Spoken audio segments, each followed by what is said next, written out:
deal with issues and day-to-day bouts with life, so Free Division on Instagram and Twitter, so you can check both of those platforms out.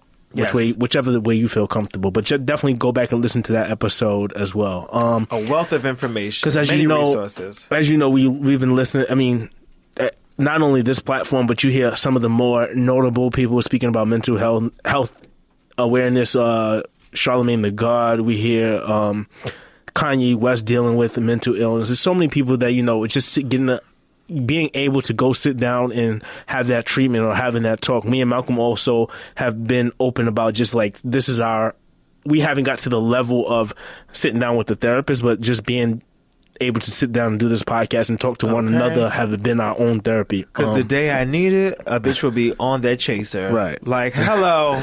I mean, because I just took my shoes off to get comfortable, but we can get started whenever you feel like, which is usually my couch spiel, but it's a little different. Because everybody's not ready to have that open dialogue with someone they don't necessarily know, but I want to say that just like Vaughn Gate has said, if you have full health insurance, that is available to you as a private conversation, whether it be 30 minutes or 45 minutes or an hour, it's available to you if you find someone within your network. If you have health insurance of any sort, whether it be, if you're a full-time person, or if you're on Medicaid and you have like something where you have to pay a copay, it's available to everybody. So seek options to make your life a little bit more easy. And for my melanated sisters out there, because sometimes, I look out for mine more, I look for anybody else. There's a website called Therapy for Black Girls, which if you're asking who the therapy is for, you've completely missed the point. But yes, because, sometimes you just want to talk to somebody that looks like you, that understands your lifestyle, that just knows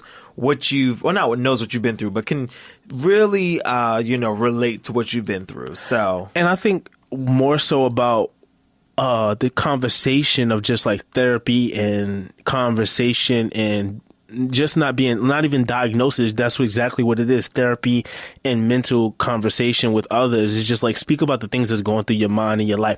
It doesn't mean that you necessarily have a diagnosed issue with your mental state, but things that you need to speak out to others to see a different view and an avenue of what's going on in your life, or how to fix it or make things a little bit more light in your life.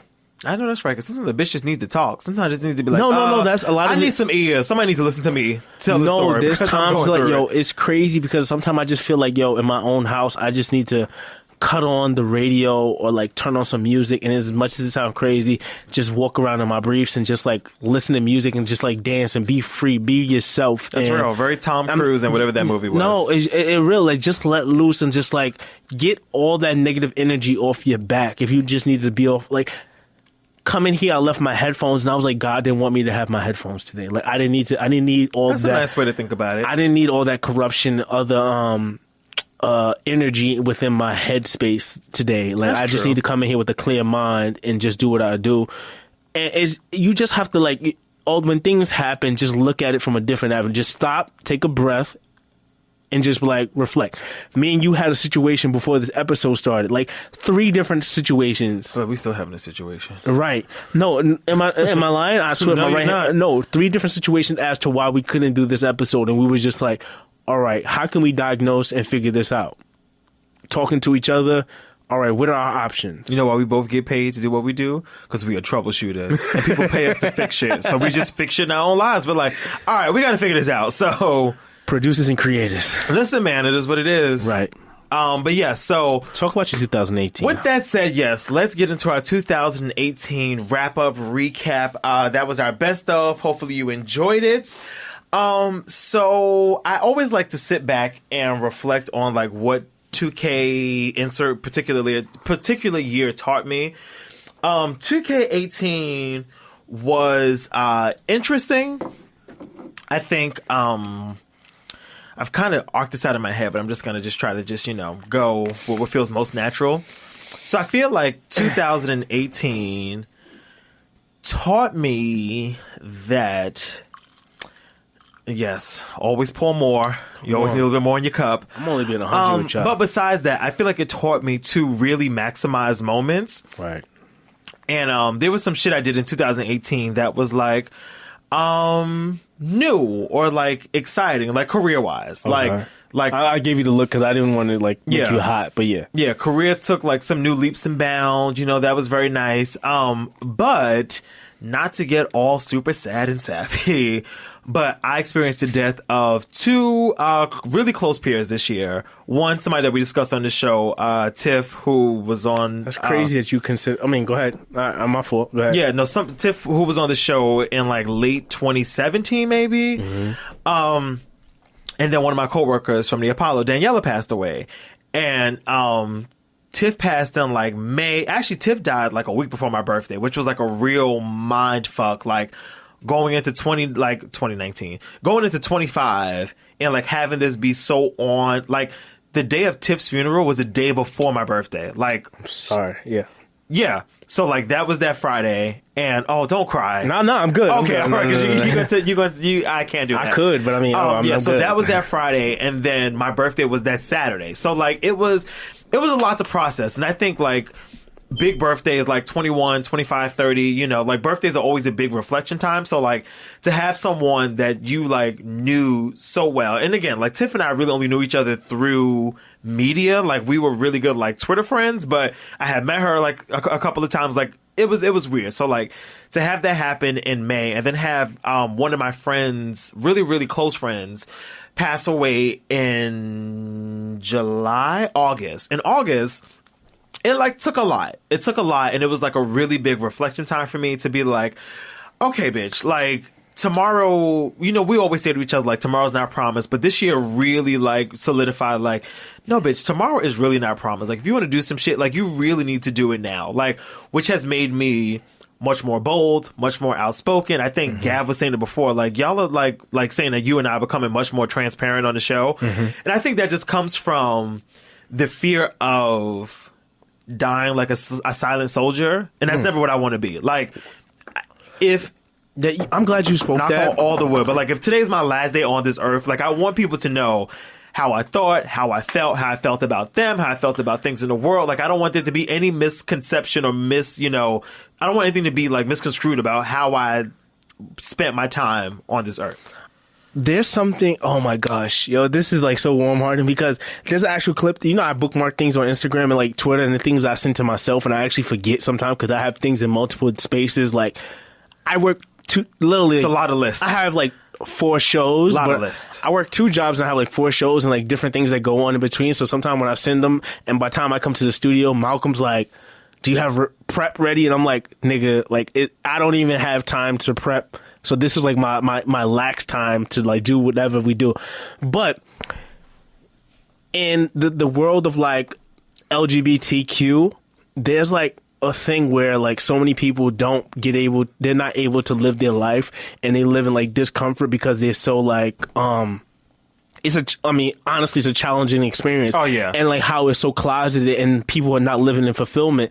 And that was something I saved, and I found it the other day. And it's been like the last 4 episodes I've been meaning to talk about that. And it's like like you talking about that now, like how you want to live within the moment. It was like a conversation I wanted to have with you. And I'm like, those out there, I just want to say, whatever kind of life you live it to the max, and like to the max. Be open with it, like even with the judgment or whatever. Like you deal with that, and you stand up to it, and like face it in the mirror without having no concerns, worries about. Because sometimes sometimes you have to speak things out in the world, even though there's repercussion, but you have to get them off your chest and out of your mind, like, and feel like wholeness. Like, I'm glad I said that. No matter if it's like, yo, Malcolm, you look ugly as fuck today. Like, but how fucking dare you, bitch? But that's what I was thinking. Let me find something to throw at you. But sometimes just that realness and like being open, even though it was harsh, but it's just like, I couldn't allow you to walk around like that. You know what I mean? Or I couldn't live with that on my chest. I mean, well, if I was fucking ugly, bitch, and I just have to walk around with that. So that's not really helpful. But is that productive? I specifically said today, but I'm just saying, like, just today. I know, I'm just not today. No, I know. But I mean, you know what I mean. But I mean, just like live your fulfillment and just being honest with yourself and being real. And that's what things like. We live with this thing where like being real is just being real with the people that's around you, and like being real. Like the other day, I had to tell a coworker off, and I just like, yo, the way you speak to people is just not like you have a way of speaking to people is what I told her. Yeah. And I had to let her know that. And she looked at me like I was crazy. Well, you have a way of reacting. Well, now you know, because the way you speak is the way I'm going to react. So now you know. And I just feel like we have this understanding, like for every action is going to be a reaction. Yeah. So play safe with me. Like, I'm not everybody else, but be careful with me. But I'm just saying, like, this year has just like, live within those moments, and I too have to, because you just don't know. I too can toot the horn of just living within those moments, because I think this year for me is, in particularly, not to steal the moment, but just to like take stealing my moment, to take the conversation along. Is just like, this has been a time of like, I spoke about wanting to go to New Orleans or just revisiting LA and just doing things on the West Coast again, and everything that I have spoken, and you saw early in the year, I had made a list of things I wanted to do. Mm-hmm. Go to Cuba, go to New Orleans, go to DC again, go to Atlanta. I spoke everything out of existence, and it randomly, like, God prepared that for me and made it happen. And I just think, like, if you speak it to existence, you can make them happen. Like, sometimes, they may not be the fullest of experience if you want, but God will make a way and make time and an avenue for you when He feels necessary for you. But I just want to. Those were my like fulfillment moments within 2018. So, long story short, too long didn't read. Just suck the dick. If you want to suck the dick, suck the dick. All right. So here's what I want to do. One more thing before we run out of here. I just want to say, you said something about Tiff as well. I didn't want to bring that up. Okay. You didn't want to? I didn't want to. Okay. Well, but I experienced some moments just last week, and I don't think you even noticed. Like, I had an asthma attack. Like, I was going through an asthma attack just last weekend. The same time. Did not know that. Same time last weekend. I mean, I was in the hospital. I went to get a treatment, and I came home, and I was good. Bitch, I didn't. But the reason why I went to get treatment was like, I'm a strong-willed person. Like, I have asthma pumps and I can deal with it. I felt like, if I go through this one more time, like, I necessarily may not, like, I mean, not that I felt like I was going to die, but it's just like, it was annoying. Like, let me go ahead and get the medication, let me get the refillment and the proper treatment, make sure I'm good. But I want to say shout out to, or rest in peace to Rafalina, Rafalina Siri, who is a friend of mine as well. Mm-hmm. I want to give her the full name. The week before that, she had an asthma attack as well, and it sent her into cardiac arrest, which caused brain damage as well. And she passed away just like yesterday. She was literally like on, I want to say, in a coma for like a week and a half or so.